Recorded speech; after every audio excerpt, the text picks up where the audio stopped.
C'est Manuel. Voilà, on se trouve au village de la Bassère, dans le 65. Bon, après on va discuter un petit peu du donjon, qui était en relation à l'époque avec le château de Mauvezin. Voilà.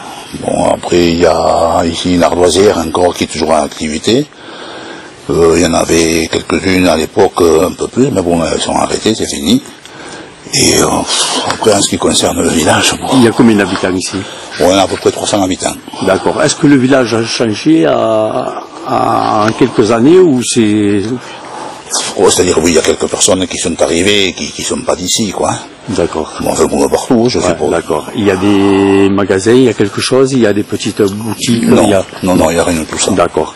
Ouais. Là, en face, je vois qu'il y a un lavoir. Donc, quoi, il a été rénové ou quelque chose ou pas du tout? Ou il est d'époque?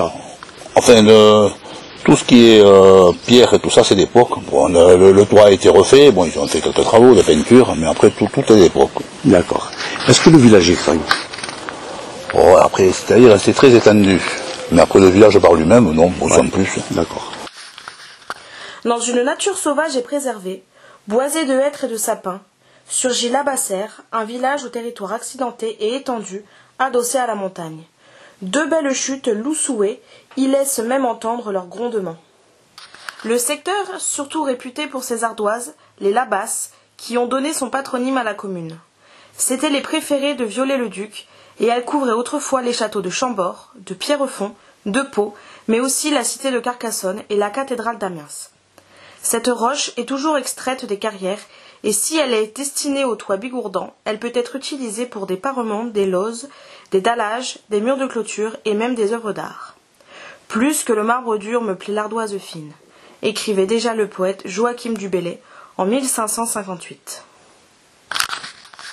Mais ce qui a fait la richesse de la Bassère, c'est une source d'eau sulfureuse, fortement minéralisée, découverte en 1800 par le curé du village, l'abbé Pédéfer, au fond d'une grotte déserte. On exploita jusqu'en 1991 cette eau curative au terme de Bagnères de Bigorre, qui versait une rente annuelle à la commune. Ainsi, au XIXe siècle, on a pu aménager un cœur de village avec une belle école imposante, une église en croix latine au clocher de 37 mètres, un lavoir et des fontaines. Un vieux donjon carré, au sommet d'un piton rocheux, est le vestige le plus ancien de la Bassère. Cette colline escarpée, dite rocher du casse-tête, est un but de promenade car la vue y est admirable de tous côtés.